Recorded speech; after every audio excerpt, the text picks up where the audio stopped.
दीपावली है। सभी दर्शकों को दीपावली का अभिनंदन, ढेर शुभकामनाएं। नमस्कार, मैं हूं मनोज कुमार। आज हम लोग चर्चा करेंगे अध्यात्म। अध्यात्म है क्या? अध्यात्म को लेकर के लोगों के मन में बहुत सारे शंका है, बहुत सारी दुविधा है। आज मैं कोशिश करूंगा आप लोगों का जो शंका है, जो दुविधा है, उसका समाधान करने के लिए। अध्यात्म के नाम पर या फिर अध्यात्म को लेकर के लोगों के मन में बहुत सारे भ्रम है और कुछ लोग अध्यात्म के नाम पर बहुत भ्रम फैला रहे हैं। अध्यात्म कोई विद्या नहीं। अक्सर हम लोग ये सोचते हैं कि ये वस्तु आध्यात्मिक है और ये वस्तु तामसिक है, या फिर ये विद्या आध्यात्मिक है, ये विद्या तामसिक विद्या है। ऐसा कुछ भी नहीं है दोस्तों। किसी भी वस्तु या विद्या का जब हम लोग प्रयोग करते हैं, अगर उस वस्तु या विद्या का सात्विकतापूर्वक, विचारपूर्वक प्रयोग किया जाए तभी बनता है अध्यात्म।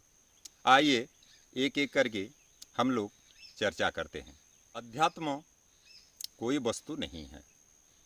जैसे दोस्तों, किसी भी वस्तु का हम लोग प्रयोग करते हैं डेली रूटीन में, तो हम क्या करते हैं, उस वस्तु के बारे में, उस वस्तु बना कैसे, उस वस्तु का प्रयोग कहाँ करना है, उस वस्तु का प्रयोग कैसे करना है, अगर हमें ये ज्ञान ही नहीं है तो अध्यात्म मिलेगा कहाँ से? किसी भी वस्तु का एक आध्यात्मिक प्रयोग है, बस हमें ये प्रयोग जानना की ज़रूरत है। आप लोग किसी वस्तु को ही ले लीजिए, जैसे दोस्तों एक डंडा को ही ले लीजिए। अगर डंडा को हम अपने व्यवहारिक जीवन में प्रयोग करें तो कितना सारे सुंदर सुंदर काम बन जाता है। लेकिन उसी डंडा को लेकर के अगर हम किसी के सर में मारना शुरू कर देंगे तो ये गलत प्रयोग हो जाएगा। जितने भी वस्तु हम सुबह से लेकर शाम तक प्रयोग करते हैं, उस वस्तु का सही प्रयोग ही अध्यात्म है।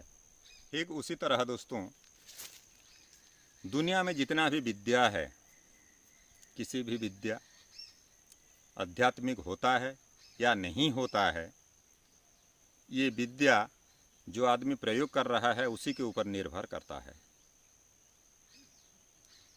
अक्सर हम लोग देखते हैं कई सारे चोरी केस में शिक्षित लोग ही पकड़े जाते हैं। अच्छा, ये शिक्षित लोग के पास क्या अध्यात्म का कमी था?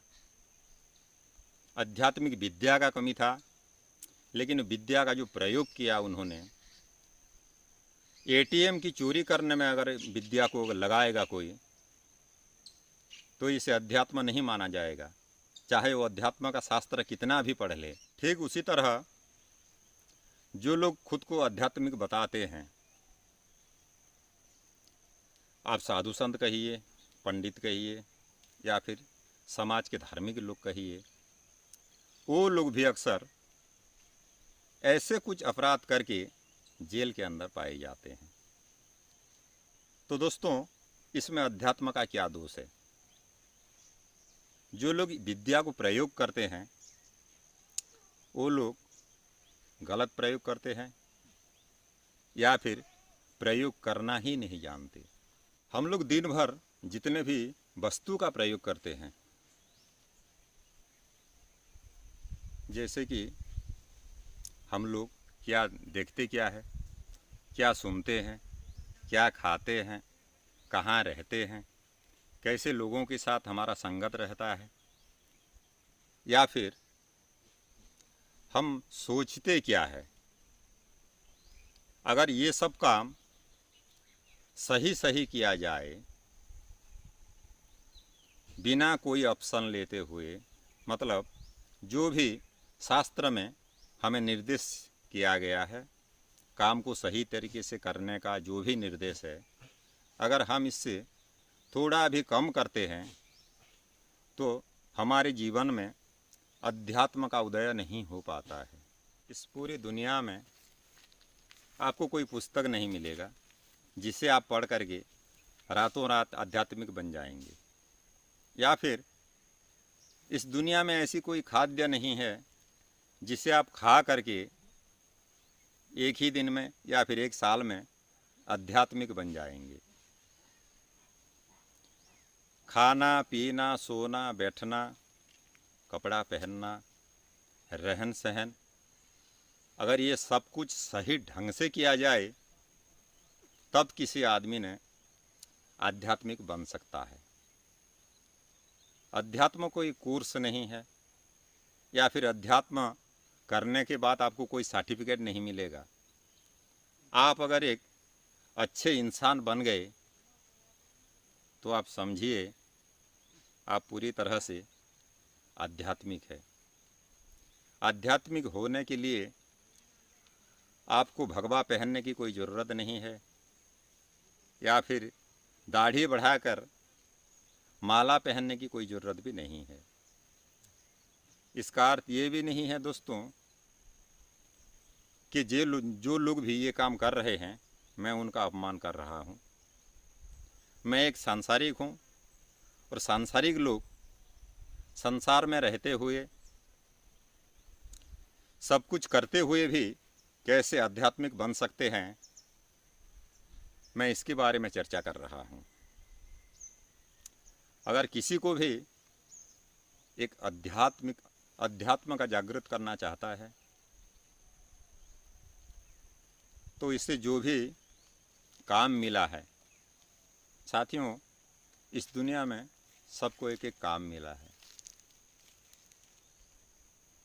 अगर हम लोग उसे काम को ठीक ढंग से करें, किसी भी प्राणी को या फिर किसी भी इंसान को बिना दुख पहुंचाए अगर हम लोग वो काम को ठीक से कर लें तो इससे शुरू होता है हमारे जीवन में अध्यात्म का। दोस्तों मैं आशा करता हूँ जितना भी विषय को लेकर आज हम चर्चा किए, अध्यात्म को लेकर के जो चर्चा किए आप लोग समझ गए होंगे। अध्यात्म का चर्चा 5 मिनट 10 मिनट का वीडियो में संभव नहीं है। एक एक विषय के ऊपर हम लोगों को चर्चा करना पड़ेगा।